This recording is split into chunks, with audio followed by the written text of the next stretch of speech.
Good day. This is Prof. Dale again. I'm about to discuss to you Power BI introduction. So we'll be using data analytics here, the concept of data analytics. So hope you have watched the video about Power BI. So it's all beginners level. Sa mga ibang playlist ko, paki-check na lang po. So here, I'm gonna focus on data analytics using Power BI. So let's get started.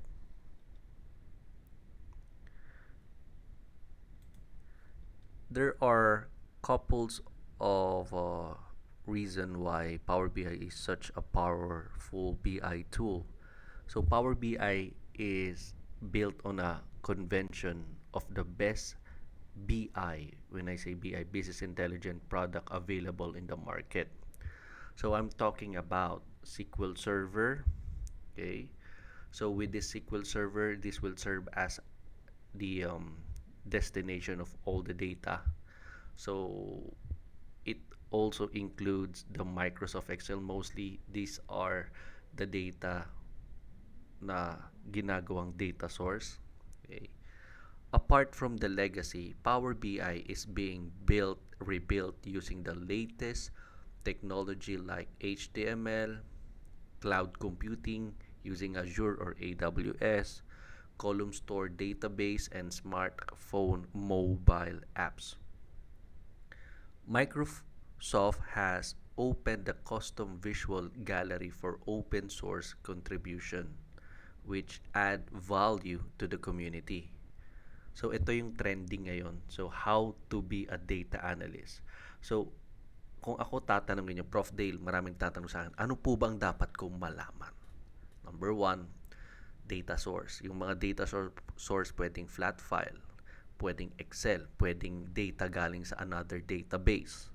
Okay? So once done, pwede nating kabisaduhin yung SQL Server.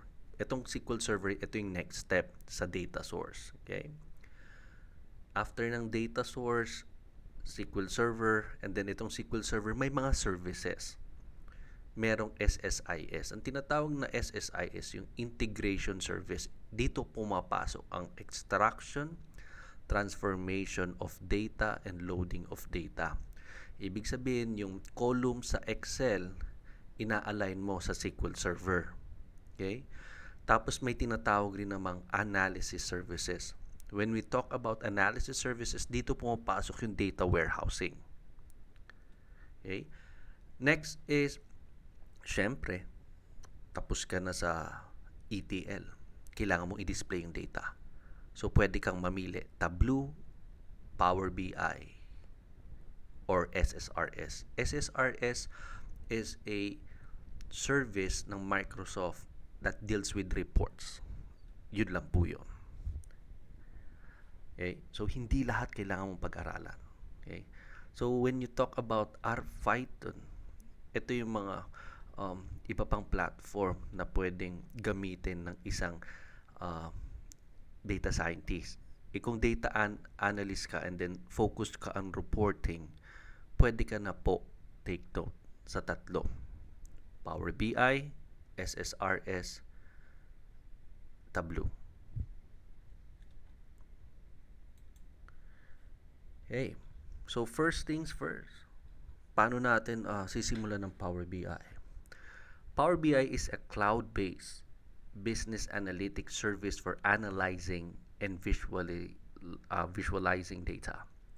Power BI gives you platform to be productive and creative with reports and analytics. Power BI is used for visual reports. When I say visual reports, it's a platform that involves multi-step process. Okay? So let me brief you about the steps on how to implement Power BI. Unang-una, magkoconnect ka muna sa data. So yan, nakikita nyo yan. Pwedeng MS Access, data galing sa internet, data galing sa cloud, data galing sa Excel, di ba? So yun. Okay, so let's get started. Step 1, yung sinasabi ko. Internet, MS Access para siyang database sa Microsoft Office. Excel yan. Usually sa mga finance report, okay, accounting report. SQL Server, let's say may mga data na galing sa mga systems. Tapos gumagamit ng mga database, iba't ibang database. Teradata, Postgre, MySQL, Oracle, di ba? And then yan, pwede rin tong chirps. Ito yung galing sa Azure. And then there. So, yan. Iko-connect mo yung data. Next is step 2. Preformatting of data. Okay? Once your data has been loaded, you can shape the data or align it according to your needs. This shaping or transforming the data includes renaming of columns or tables, changing the text to numbers, removing rows, setting the first row as headers, and so on. Dito pumapasok yung extraction, transformation, and loading. Next, modeling of data. This step is basically to enhance the data with the relationship, calculation, measures, hierarchies, and so on. That can be used to find business insights. Also, you can write a query to enhance data for better visualization and analytics.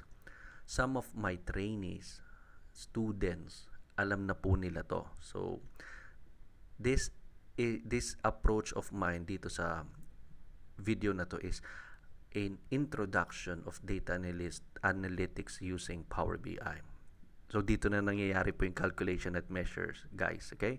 So, pag hindi mo alam to, try to visit my playlist. Meron doon Power BI. May kita nyo po doon paano mag-calculate, paano mag-create ng measure, paano mag-create ng formulas. Andun yun. Next, publishing data. Siyempre, paggawa na yung data mo sa Power BI desktop, kailangan mo na i-publish sa cloud. So, yun yung next natin. After data visualization, ito yung data visualization, ito yung pagde-design ng report. Ito yung step 4. Yung step 5, yun yung pagpapublish ng data. Then ito, example lang po ng finished product is a dashboard. Ang dashboard, nakapaloob po rito ang iba't ibang reports. Itong iba't ibang reports na to nagsushow ng measure, calculate ng mga iba't ibang analysis na makakatulong sa isang kumpanya para umunlad. Okay? Makikita nila yung forecast. May iwasan nila ang mga dapat iwasan pag meron sa kanilang ganito. Tapos ma-aware sila, mano-notify sila agad. So, ganyan ka-importante ang reporting system. Okay? If you want to learn more, let's say, okay ka sa YouTube tutorial ko, pero gusto mo more, gusto mo yung may formal training, may discipline, pwede kang mag-enroll sa iMerge Training Center ko.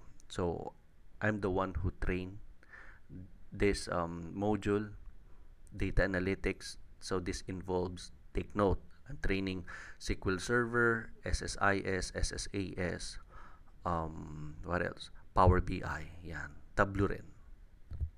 And then SSRS as well.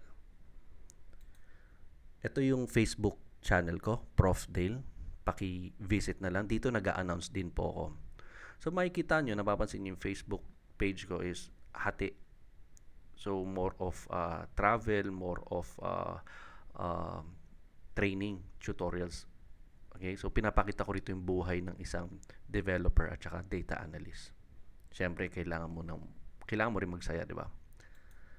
Ito naman yung YouTube ko. So, dito mostly ang mga official trainings. Okay? So, dito, pag wala kang pera, wala kang pambayad, pang training, wala kang 80,000, yan, pwede ka rito, libre lang. Okay? So, there. I'll be ending my session. Thank you and have a nice day.